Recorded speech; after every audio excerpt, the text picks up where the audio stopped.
This episode of The Biggest Table is brought to you in part by Wild Goose Coffee. Since 2008, Wild Goose has sought to build better communities through coffee. And for our listeners, Wild Goose is offering a special promotion of 20% off a one-time order using the code TABLE at checkout. To learn more and to order coffee, please visit wildgoosecoffee.com. Join me, your host, Andrew Camp, as we delve into Adam McHugh's evolution from a minister and hospice chaplain to a wine tour guide and sommelier.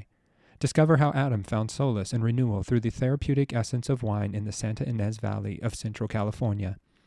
Our conversation explores the spiritual transitions, emphasizing the essence of community, simplicity, and faith, and the intricate relationship between food, wine, and belief systems. Enjoy the episode. Hello, and welcome to another episode of The Biggest Table. I am your host, Andrew Camp. In this podcast, we explore the table, food, eating, and hospitality as an arena for experiencing God's love and our love for one another. And today, I'm thrilled to be joined by Adam McHugh. Adam is a wine tour guide, a sommelier, and a certified specialist of wine. He is the author of 3 books, including Introverts in the Church, The Listening Life, and most recently, Blood from a Stone, a memoir of how wine brought me back from the dead. He is also a regular contributor to Edible Santa Barbara and Wine Country. He lives in the Santa Ynez Valley on the California Central Coast. So thanks for joining me today, Adam. Glad to be here. Thanks for having me.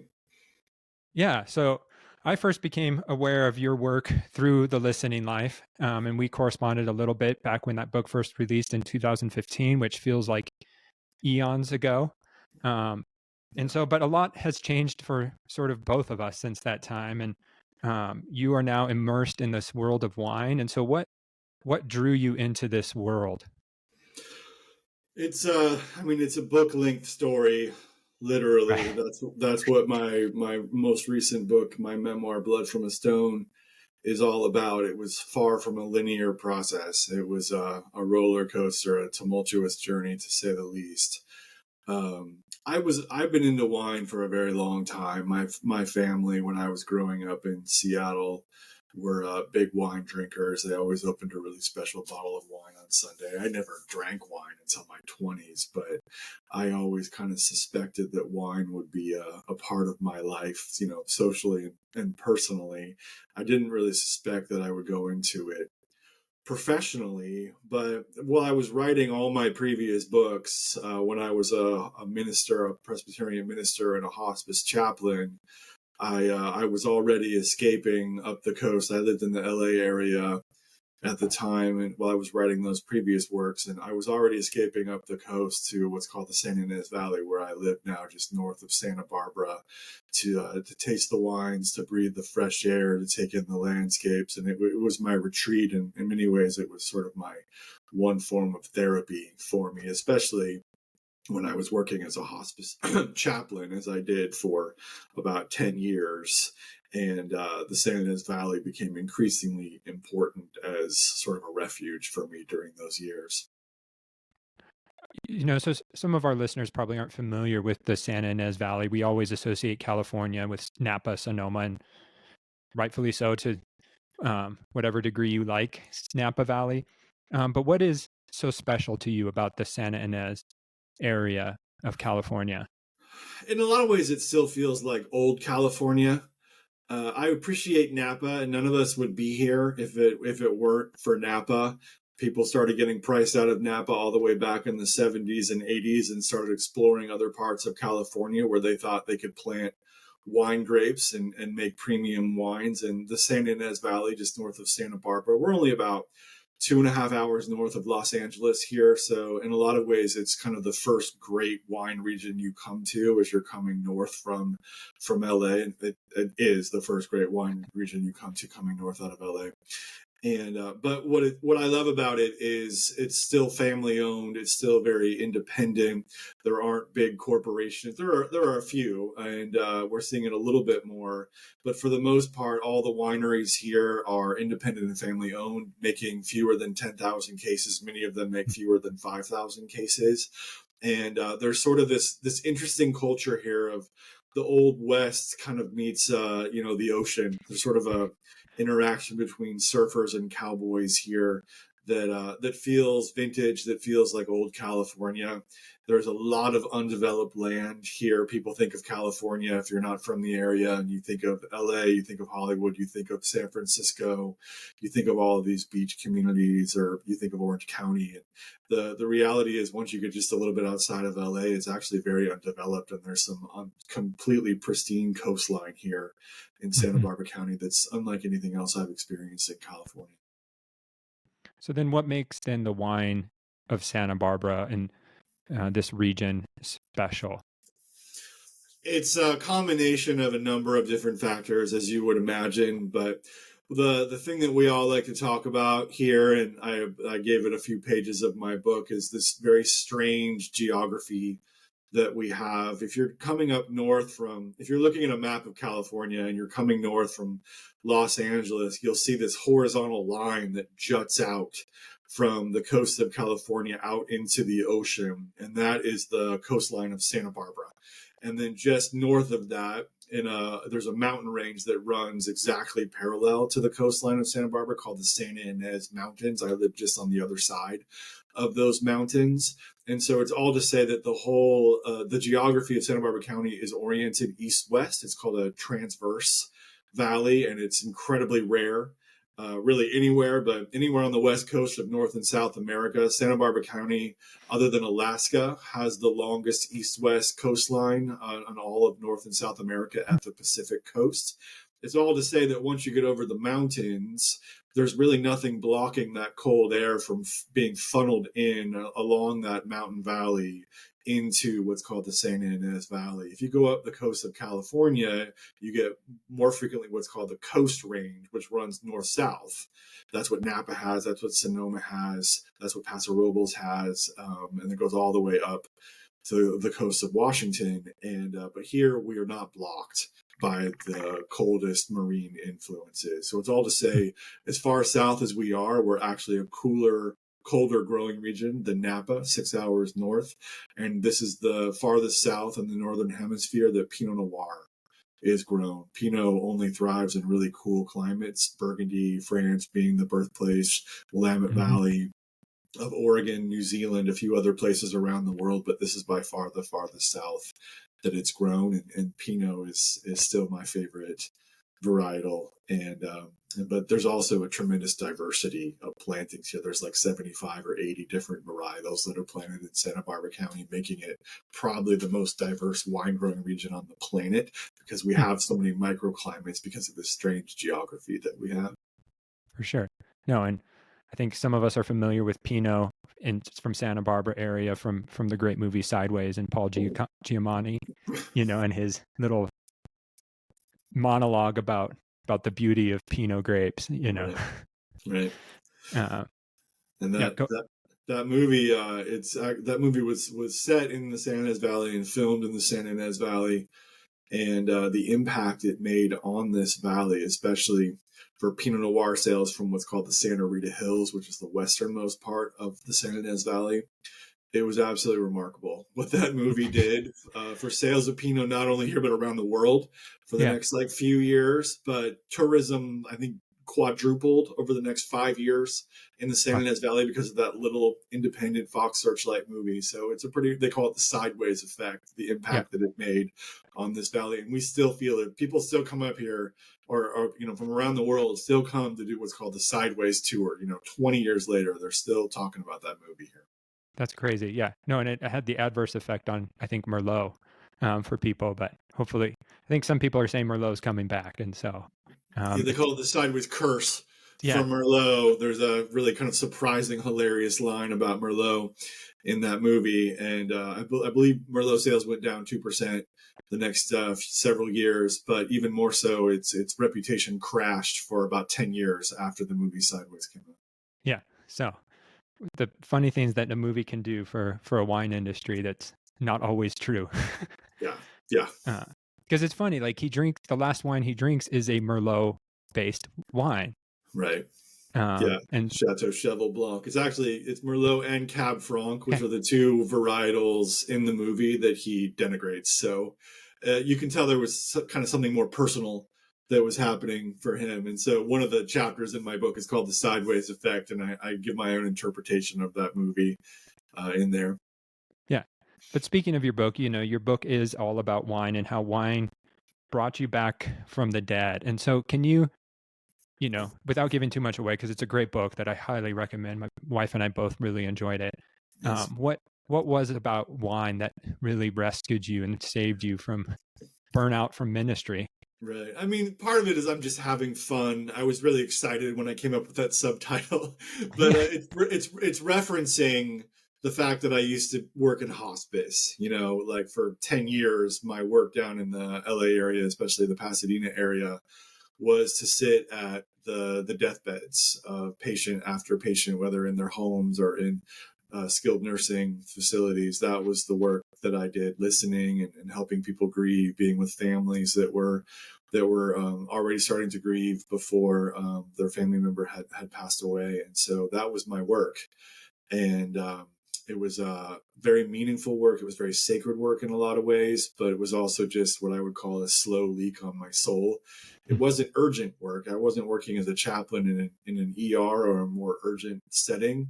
And so what was called compassion fatigue would really sneak up on me. I would be feeling fine for weeks at a time, and all of a sudden I would wake up and not be able to get out of bed and just feel crushed by the heaviness of what I was doing. And so it would just sneak up on you like that. And like I think I said at the beginning of the podcast that the Santa Ynez Valley was my refuge during those times. I mean, I was also going to plenty of therapy as well. I don't want to give the impression that drinking was my refuge, but this place, even more than the wine that I was tasting here, was actually sort of a lifeline for me. The open skies, the vinescapes, the seascapes, and all of it here, and just the lack of urgency that people seem to feel who were locals here, and it really became kind of a healing place for me. And so that was the start of sort of how wine brought me back from the dead. But I did 11 years ago. This is all in the book. I promise you, you're going to learn more than you ever wanted to know about me. But 11 years ago, I made a huge life and career pivot. Lost my job with hospice because honestly, I just really couldn't do it anymore. I was just so burnt out, so overpowered by compassion fatigue, and moved up to the Santa Ynez Valley, took a risk to change my whole life, and got into the wine industry and started from the very bottom and built my way up from there. But these last 11 years, in a lot of ways, have really been a process of healing for me. And so, yeah, that's only part of the story. Yeah.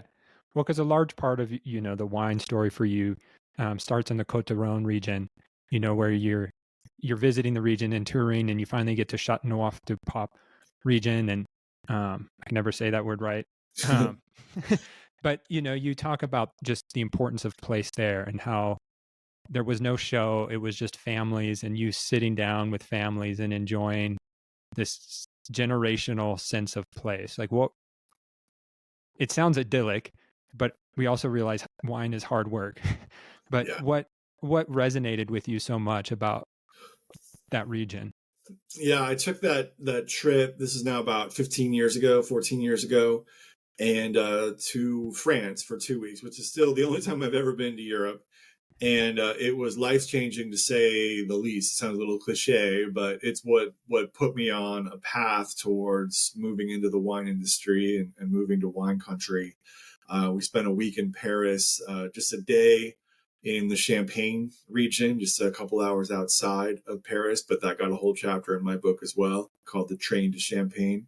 And then a week in the south of France. We were based in Avignon, which is this really cool historic walled city where I had forgotten from my years of church history that there was actually about a 70-year period where the papacy had been relocated from Rome to Avignon in the south of France, when there was a series of French popes and a French king that was pretty much pulling their puppet strings there for a while, named Philip. And so it wasn't just the wine, it wasn't just the place, it was the intersection of all of it, I think, that was revelatory to me. I'm a total history dork. I have been my whole life, but even more so since I got into the world of wine. And so to be drinking my favorite beverage, eating this incredible farm to table, simple food, but absolutely delicious, fresh fruit food in the south of France, and then seeing like the history of the church, in particular, the Catholic Church. I'm not Catholic, but find that really meaningful. To see that all coming together and forming this culture, and to see how wine was embedded in a much larger culture and tradition was very, very meaningful for me, and inspiring, and what ultimately led me to go into the world of wine. And it's in this trip that the phrase "blood from a stone" comes up, where you're in the Châteauneuf du Pape region, and it's rocky boulder soil. It's not even rocky; it's boulder soil, and your tour guide mentions it's making wine is like squeezing blood from a stone, and Exactly. that becomes like almost, for lack of a better word, it becomes almost a Ezekiel dry bones metaphor for you, if I'm reading into that a little bit. But it seems like that phrase brought life to you in ways that many of us can't understand. But could you give us a glimpse? Right. I mean, yeah, it took me a few years to find the right language to put to it. It was more one of those experiences that's just ineffable at first. It's something that phrase this. So we're in Châteauneuf du Pape, which means new chateau or new house of the Pope. And it's really the crown jewel of wines in the south of France. Big blockbuster Grenaches and Syrah blends. And but what's unique about what's called the terroir, the place there, the vines, is that the vines are coming out of what are essentially like what look like um, the French word for it is glaze, but they look like crepes. They're like these big round rocks. And Hmm. I didn't know much about wine at the time. I didn't know much about how to, farming and growing and all of that. But these little trees, these little vines come out of just a big pile of rocks. And I didn't understand that there was sort of clay soil. There was actually something holding it down underneath the rocks, but it just looked like trees growing out of rocks. So I said, how in the world can you grow anything out of this soil? And this tour guide, I was on a wine tour, and this wine tour guy kind of winked at me, and he paused and he said, that's why the local expression here is making wine is like squeezing blood from a stone. And it just hit me with this impact. It's one of those things you don't even have the words for. It took me a long time to find the words for it. But one of the first things I remember thinking was, I'm going to write a book by that title. People don't believe me when I say that, but that was probably the first like conscious thought I had after hearing that phrase. I'm going to write a book called Blood from a Stone. And I did, like 12 years later. And but it hit me with such a force that I didn't have the words for it. And then over time, I've slowly come to realize that there was almost kind of a resurrection for me that happened. I was reeling from my time in hospice. I was on a hiatus from hospice at the time. I did end up going back to hospice for a while after that, but there was almost something that breathed new life in me for that, and that led me on a path to something new. Took me to a new place and a new world. Awesome. So then this wine world, I love your book, The Listening Life. It's been a great resource for me, and I used it throughout my time in ministry of training people to listen. But I think there's a great correlation of what you write in The Listening Life as well as your journey with wine. Do you see this? I'm guessing you see the same correlation as, sitting with people and slowing down to taste wine and listening are both one and the same act in some ways. I would say so. To be honest, I really have, The Listening Life is a super meaningful book for me, but I didn't use it sort of as an analogy for going into the world of wine. Like, I really wanted to immerse myself into the world of wine, kind of as it is, and not be one of those like pastors or former pastors who kind of treat everything like an analogy, Okay. And so, like everything that I've done, what's true about all of my works is that they're all just involve slowness. Like, that's just my way of being in the world.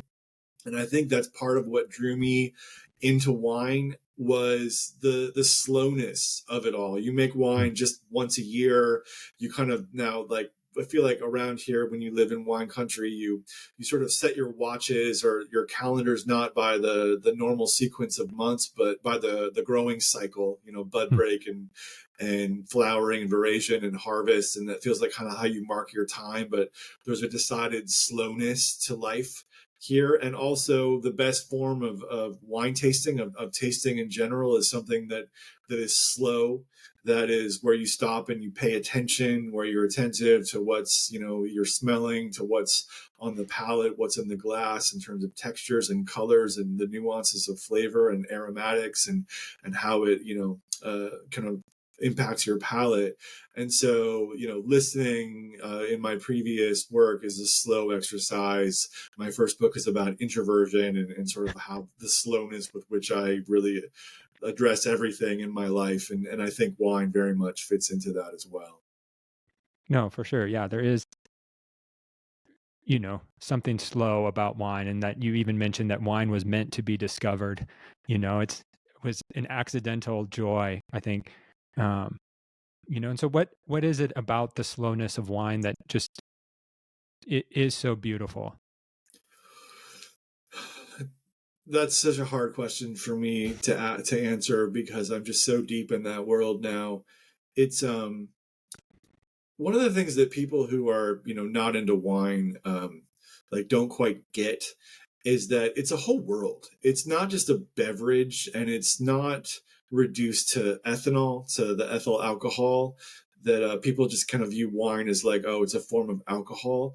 But when you're in this world here, there's this entire community of people that are kind of passionate about it, that have, many of whom have changed their lives like I did in order to be here. There's sort of an obsessiveness for some people about it, and not about the alcohol impact, but about this world of farming. It's a farming community. I'm always happy to be reminded every day that wine, starts as farming. It starts in the soil. And so you have people that are very passionate about the sort of agriculture that is building soil health, that is for the good of the planet. We have so many different farmers here, these small independent farmers, so different from kind of the big conventional farmers that really care about regenerative agriculture, that care about whatever they're taking out of the soil, they want to put back into the soil, that they want to leave this place better for their children and for their grandchildren. And they care about climate change and about capturing carbon out of the air through cover crops, and just overall health of this ecosystem here. And so it's so much more than just a beverage. But then when you do get into the beverage aspect of it, wine is something to be sipped. It's something to be savored. It's not something to be pounded. And just those moments of kind of shutting out the world for just a little while and being attentive to what's in your glass and what's on your palate. There's really kind of a mindfulness in many ways that can happen to it. And there's even kind of a movement nowadays, as a lot of people are cutting back on drinking alcohol, which is a good thing. But there's kind of this idea of mindful drinking, where you're actually just kind of really paying attention to not only how the wine is affecting you or the beverage is affecting you in your glass, but how it's hitting your palate. And you're learning to be attentive and to notice the small things, which has been a theme in my life for as long as I can remember. Right. And it does, yeah. Soil, getting our hands dirty, and that, and you even talk about how the monks, they didn't just pray, they went out and got their hands dirty, and and it seems to be such a different way of life than maybe we associate pastors or ministry with nowadays. And so how has getting your hands dirty sort of helped, give new life to you? Yeah, that was essential for me. And the monastic community. So after the fall of the Roman Empire in the 5th century, the great vineyards of Europe were very much cultivated by Benedictine and Cistercian monks. And it was particularly the Cistercians, led by Bernard of Clairvaux, who got serious about kind of noticing the growing patterns of particular vines, noticing what fruit ripened, what fruit didn't ripen, noticing what parts of the slope made the best wines, and they didn't always know why, but they paid attention to all of it, and it even became this spiritual practice for them. So their life wasn't only about prayer and study, but it was about manual labor, and they advanced the viticulture and winemaking in incredible ways throughout the Middle Ages. And for me, I think what was so important in terms of growth, in terms of my own transformation, was kind of coming out of my head, coming out of the ivory tower. I've always been someone that's lived there, and even kind of took it as a compliment when people say he's in an ivory tower. But what felt really important to me was just experiencing myself as embodied, as a physical being, and being around people who aren't sitting around thinking about big ideas, which took some adjustment, sometimes frustrates me. But I think that's partly my role here in the wine industry, is just kind of ask the big why questions. But to get my hands dirty, to experience myself as embodied, felt like a real kind of coming into myself, getting to know myself more, and kind of respecting the fact that there's a lot more to me than just the ideas that float in my head. And then a part of that is just getting in touch with my senses, learning to appreciate smells and sights and sounds. And it feels like I'm becoming more and more human the longer I live in this world where everyone has their hands kind of plunged into the dirt, or else covered in what looks like blood during winemaking, when they have all the grape skins, in their hands. That's so interesting that, like, how much of ministry, we talk about ministry being, we're in the depths of people's souls, which we are, and we're experiencing great moments with them. But it takes us at times, I know for myself, away from living, where you don't pay attention all the time to the physicality around you, or you don't get in touch with who you are as a person. And so I think, I think for Christians, we need, or, any person of faith, we need those moments where we are embodied people, and where we are paying attention to everything around us and situated. And because another aspect of wine you talk about is terroir, which is a weird term within the wine world, but you've sort of hit on it, that, like, as you've come, brought back to life with wine, like, this sense of place has become an important part. And so what is terroir, and how has terroir then integrated into your embodied living? Yeah. I mean, that's a conversation that can be about 17 different podcast interviews. But so it's a French term, terroir is generally how it's pronounced in English. The French say terroir. But terroir, actually, what first fascinated me was not the idea, but the sort of background of it. It really comes from ancient Celtic spirituality. And it really draws from, like, the Gauls in France, who were Celts before Caesar invaded and possessed it, at least the south of France in the 1st century BC. But the idea is essentially that there are particular places on Earth that are more special or more spiritual than other places. It kind of gets at the idea of a thin place, if you've ever heard that idea, the notion that there are places where the sort of the veil between heaven and earth is thinner, and that there is great revelation in those places. So that's actually the background of it, though most people in the wine industry, I don't think, know that.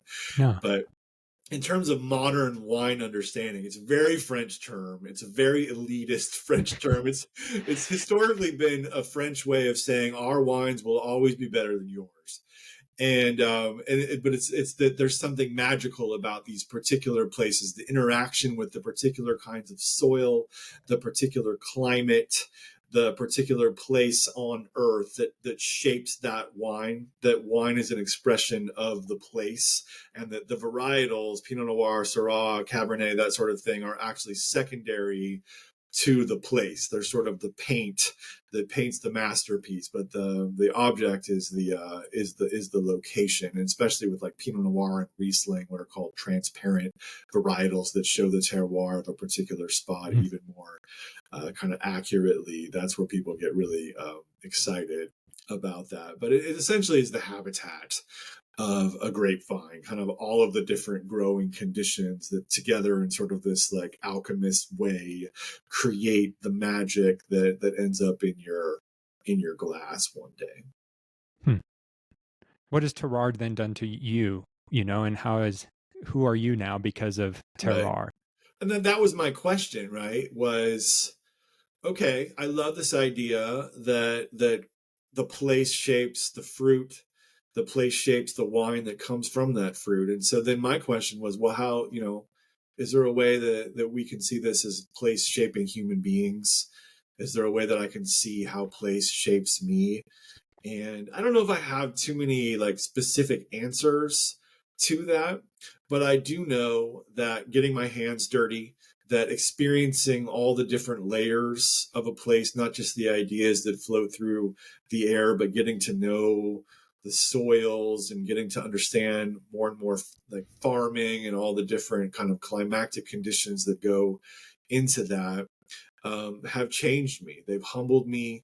They've slowed me down, and they've helped me to like this particular area, the Santa Ynez Valley where I live. Like I feel more grounded here, more connected, excuse me, to this community than I ever have at any other point in my life. And I think a lot of that is because so many of us are talking about the dirt and not just the big ideas in the sky here. But Hmm. I do think a big part of it, living kind of in the country like I do, I've never lived in small town rural before, is just learning to embrace the slowness of it all. Like I said, we kind of time our clocks, our calendars by the growing season here, which is slow developing, takes a year to get there. And I think that's been a big part of that feeling of connection for me. Hmm. That's awesome. Um, and then with wine, I was reminded I have recorded a podcast with Gisela Kriglinger. I don't know. Uh-huh. I'm assuming you guys know of each other and A little hopefully have, bit, a little yeah. bit. Um, but she talked about in her podcast this idea of holy intoxication.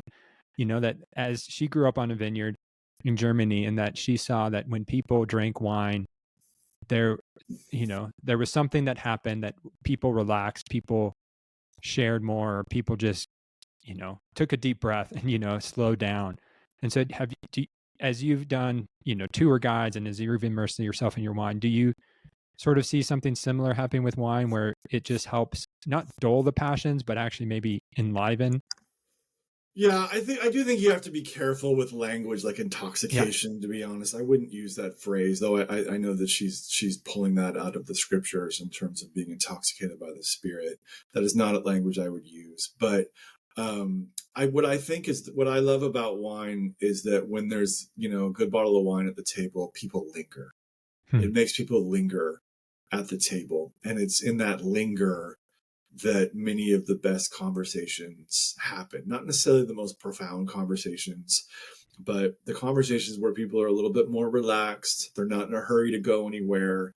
And that's when it feels like some of the best things can come out of that. Or people, even if it's not conversation, it's people just kind of learning to be together, to linger together, and those connections that can happen that are kind of below the surface as well. And so I do think, they're like, and I'm talking about a glass or two of wine here, but Right. there is a calming effect. There's a relaxation. There's sort of a big exhale that happens when someone hands you a good glass of wine at the end of a long work day. The part of that ritual that I think draws us together.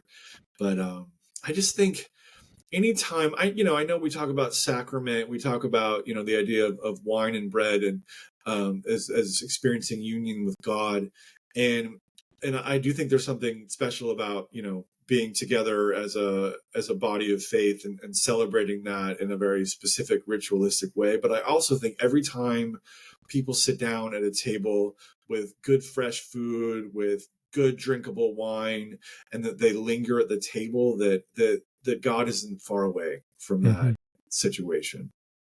No, for sure. And that's what has drawn me into this world of food and wine, is that something magical does happen, with food and wine, and that lingering, that enjoyment, that exhale, is beautiful. And it doesn't have to be a $300 bottle of wine, and it doesn't have to be steak. And Yeah. I think it's that communion that does occur, but there is also then the fear people have, not only, or maybe it's the hesitation that, wine is reserved for snobs, or, to really know, and so what advice, for people who like wine and want to just notice more, what could people do to maybe just dive a little deeper Yeah. into the world? Yeah. I mean, one of the great lessons I learned in the south of France was just how many just sort of decent drinkable table wines there were in that part of the world that costs about they'll bring it to you in a carafe. It's often made by the same person that owns the restaurant from their own backyard vines that have been there for generations. And, it'd be €8 a carafe. And they were just incredibly drinkable and easy and went with everything on the menu. And that was transformative for me, because I think before that, in a lot of ways, I thought of, wine as being somewhat inaccessible. And in California, let's not kid ourselves. These are expensive wines. Wines around here start at $30, but make their way up to 100 plus, like, very quickly. And that's Santa Barbara County. That's Napa. They started about 150. And so it does feel like some of the wines in California are less accessible than some of the great wines of Europe, which have been in the family for generations. So land costs are a lot cheaper. And so I would say, I mean, what I always say is find a good wine shop. Don't go to the grocery store. Find a good local wine shop with somebody who knows their business. Go in there and say, here's my budget. What can I get that's going to be good and drinkable and approachable, sort of within this range. And then you build a relationship with the proprietor of that kind of wine shop, or the people that work there. And then they start thinking about you, and kind of figuring out what you like, and what's going to work for you. And so I always, and it's almost always European wine is a great place to start, from the south of France, from northwestern Spain, from various parts of Italy, that are like, you can get a really good bottle of wine for anywhere between $15 and $25, that are not going to, blow you away, but they're just good drinkable wines. And they, I think you're diving into an ancient pleasure there, especially with some of those wine regions that have been there since the Middle Ages. And I like to feel that kind of connection with history that's there. No, for sure. Yeah. No, there are some great wines available, and I've always veered towards Spain. Just, like you said, they've been affordable, really nice wines. And, my grandpa loved Spanish wines, and so he turned me on, and so there's that history there for Yeah. me with Spain. Yeah. But, and so as you've reflected on this journey, for yourself, what does faith look like then for you today? And how is it different than maybe 15 years ago? Yeah. It's really just, it's a lot. My faith is much simpler than it used to be. I used to be someone that was very involved in theological conversations and debates, that sort of thing. And when I left ministry, when I moved into the wine industry, I pretty much just exempted myself from the internet. I just pretty much said, you know what, guys, this has been fun. We've had a great time on Twitter, but I think I'm done with this. And I wanted to find my community, in my neighbors and in the people right around me, which feels in some ways very old fashioned, but also just something that was true to me. And so my faith is just, it's become more open-handed, but it's also just become a lot simpler for me. The idea that God came near is sort of a focal point for me. Or I still use the prayer that I used in the listening life, what I call the Samuel prayer: "Speak, Lord, your servant is listening." And those are kind of the things that I hold on to throughout my days. But I'm not someone.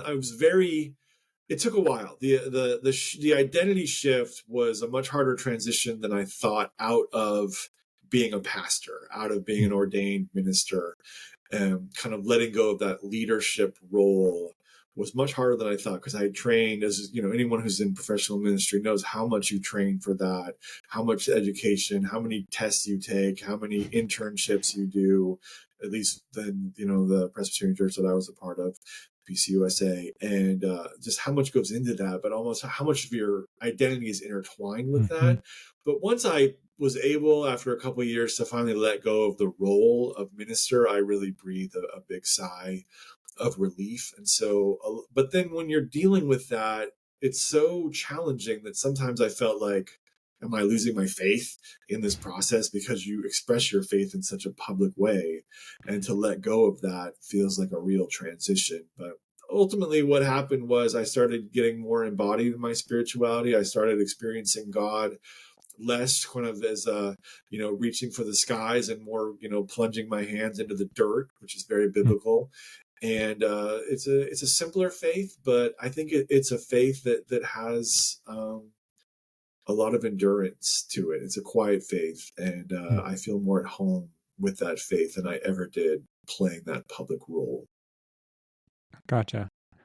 It's, you know, as someone who has, you know, 8 months transitioning out of ministry, you know, in some ways it's good to hear that it took a couple years for you to let go, because, you know, there's still part of me that wants to hold on, you know, and I don't even know what faith looks like after having it been such a public faith, you know, Yeah, and so um, what you just said really resonated with me. So thank you.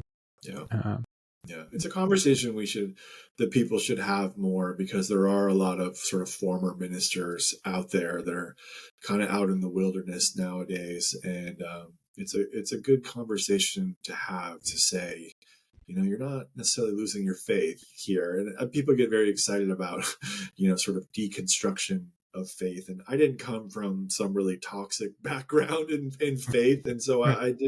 I didn't have to let go of a sort of a lot of bad theology. I think I just had to let go of that idea of being in charge, or that role that I played, that kind of formal public role. Hmm. Gotcha. You know, and so one other question I'd like to ask, um, or one question I do like to ask all of the guests, and I know you're not in ministry role right now, but as you reflect on the church, you know, and faith, like, what is the story you want the church to tell in this age and time? The first word that comes to mind is belonging. Hmm. I think what I'm seeing, I mean, the last few years have been a little bit of a challenge. I don't know if you've noticed societally, it's been a little challenging out there. But it's been one of the things that's really interesting to me right now is, you know, I try to stay away from the news for the most part, but there are definitely more headlines about people leaving the church these days than I remember in the past, or maybe that's where the Hmm. algorithms are taking me.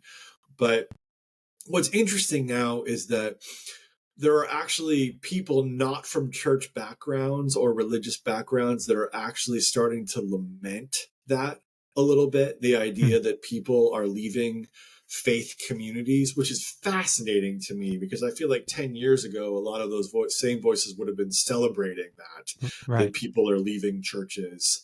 And now people are starting to see what role sort of religious communities play in terms of people finding belonging, in terms of them being freed from loneliness and isolation, all things which feel very overpowering right now in our culture. Hmm. And I think the idea of belonging, of being welcome here as you are, feels really significant to me. And you know, and I've admittedly been a little bit peripheral to religious communities for the last few years, but I can tell even in myself, I'm feeling a little bit more of a draw to find that level of connection again. Wine for me has been about connection, Hmm. and I found that in the world of wine, and I would like to find that again, sort of in a church world. But I can see how all of these last few years of isolation and division, um, you know, have hurt us, not only as a church but as a society as a whole. And I really want for people to find belonging and connection in faith communities. Hmm. Thank you. And then as we before we end, a few questions in rapid fire, some fun questions just to change, the tone a little bit. So they're just some fun food questions. So what's one food you refuse to eat? I hate bananas. Hate them. Okay. I don't like the way they look. I don't like the way they smell. I don't like the texture. I hate bananas. Oh, wow. Okay. That's a first. Yep. That's fair. And even banana candy, are you like, is that even worse? Won't do it. Won't do it. No, I understand. Banana candy is the worst to me just because it feels But so fake. I don't think I've ever even had banana candy, but that sounds terrible. Yeah. Okay. Gotcha. So then on the other end of the spectrum, what's one of the best things you've ever eaten?